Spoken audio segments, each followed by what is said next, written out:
Olá pessoal, bom dia, boa tarde, boa noite. Esse é mais um conteúdo de história que está presente na base curricular do nono ano. Nono ano, muito bem. O que é que temos aqui no nono ano? Temos a Revolução de Outubro, a Revolução Bolchevique, na página 32.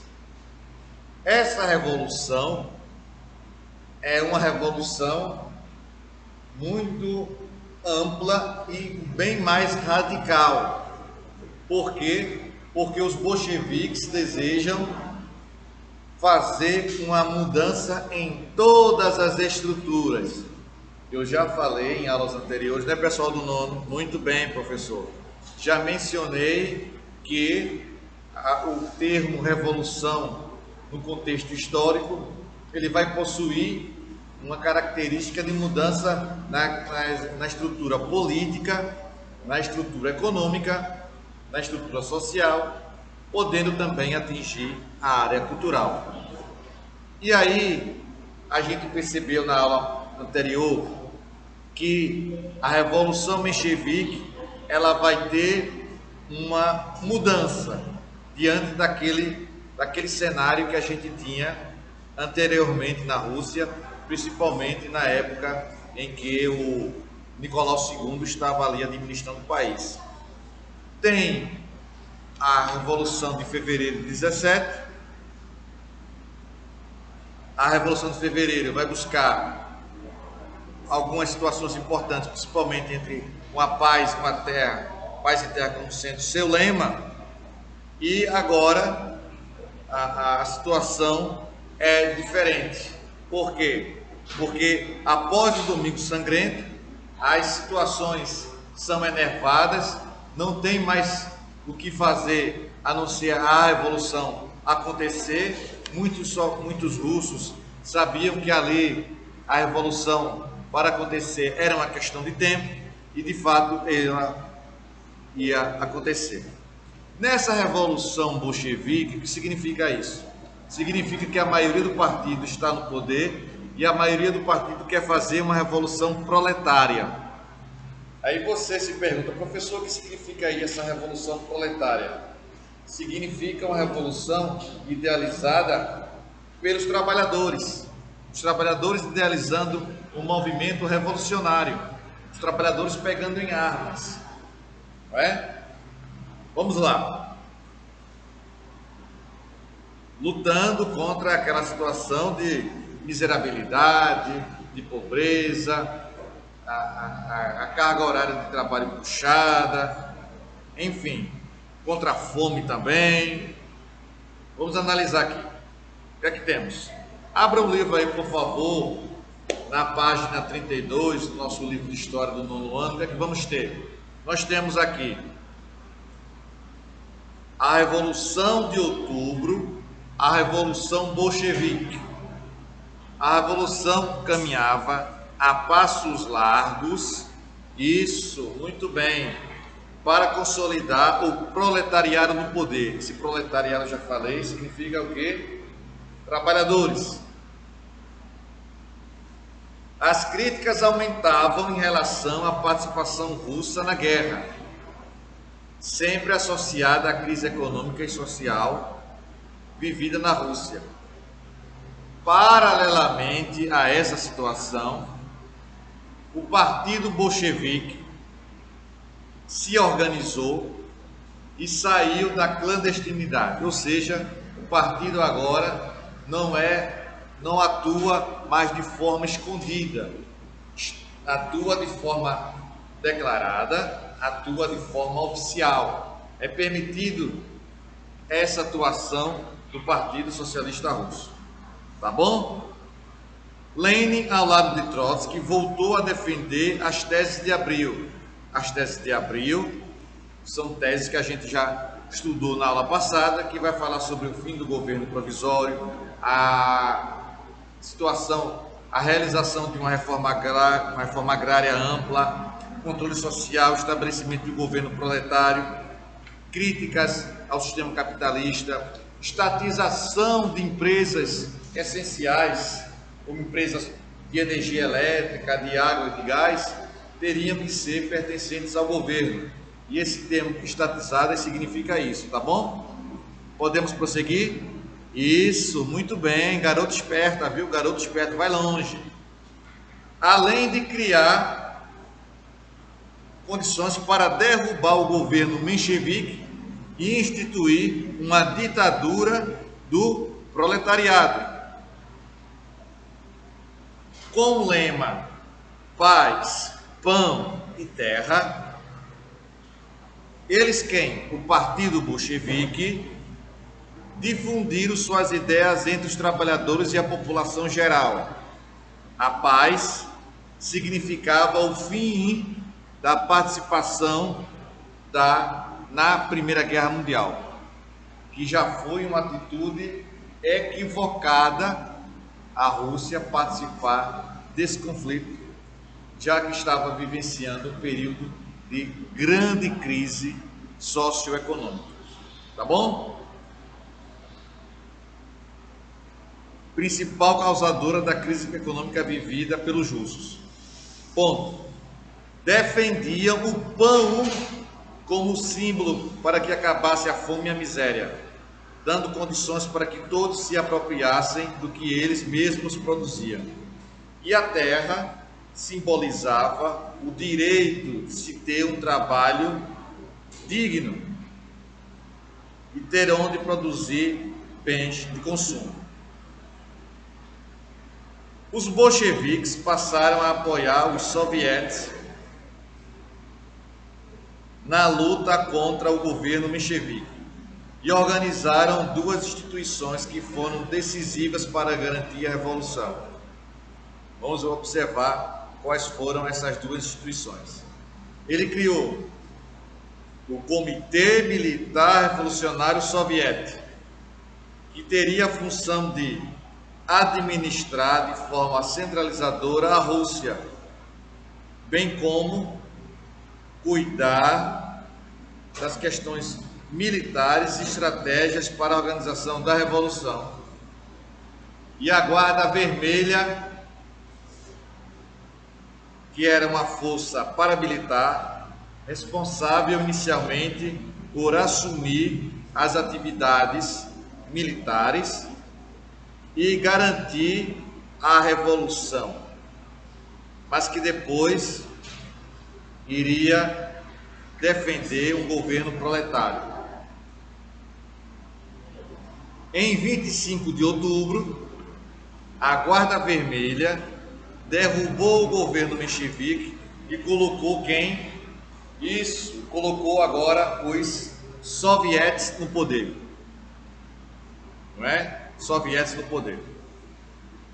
Indo agora para a página 33, vamos observar como se deu a implantação do regime socialista na Rússia. Tá bom?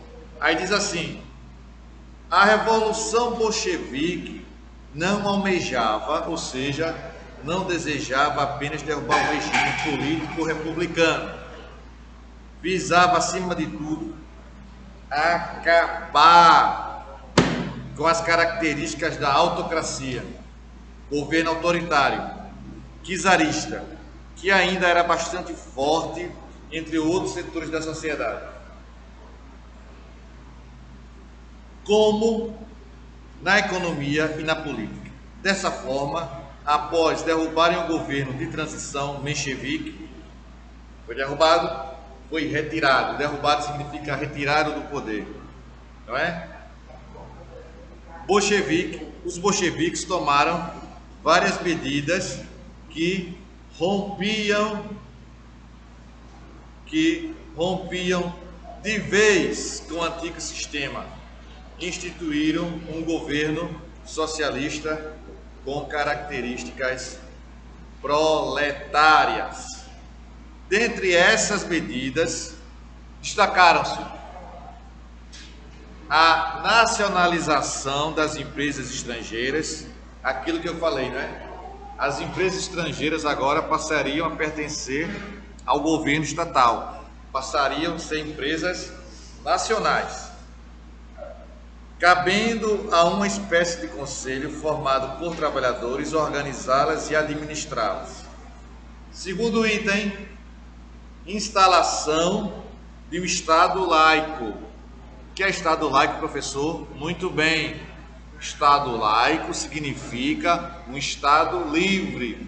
Que o Estado não tivesse, a partir de agora, nenhuma religião oficial, não iria impor a nenhuma religião e todo mundo estaria livre para cultuar Deus da forma que assim quisesse. Ou seja, Estado laico, ou seja, sem participação política da igreja. Outro item dessas medidas: regulamentação do direito de greve para os trabalhadores,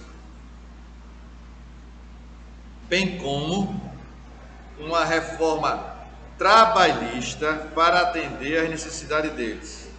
Ponto. Outro item: consolidação da Guarda Vermelha do Comitê Revolucionário dos Sovietes. Não é? Sovietes. E igualdade entre todos os russos. Buscando aí, não é? Bater num pilar, uma base do socialismo, que é buscar a igualdade para todos. Nesse caso aqui, a igualdade seria para todos os russos. Essas mudanças internas rompiam diretamente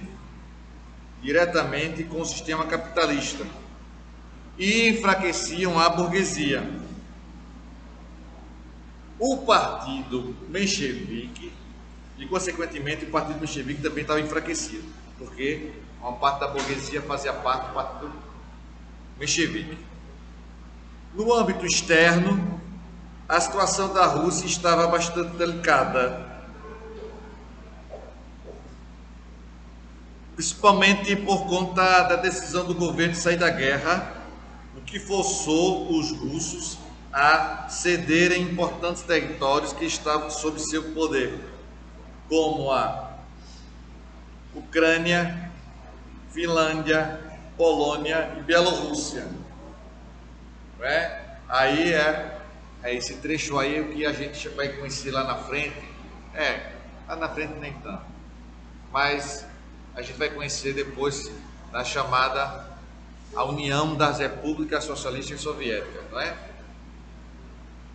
A Ucrânia vai fazer parte, vamos verificar isso, talvez ainda hoje, a Ucrânia fazia parte da antiga União Soviética e a Bielorrússia também. Além dessas dificuldades políticas internas e externas, os proletários tiveram de combater grupos militares que tentavam restabelecer o poder menchevique, o chamado Exército Branco. Exército Branco, que era a representação dos mencheviques, e o Exército Vermelho, a representação dos bolcheviques.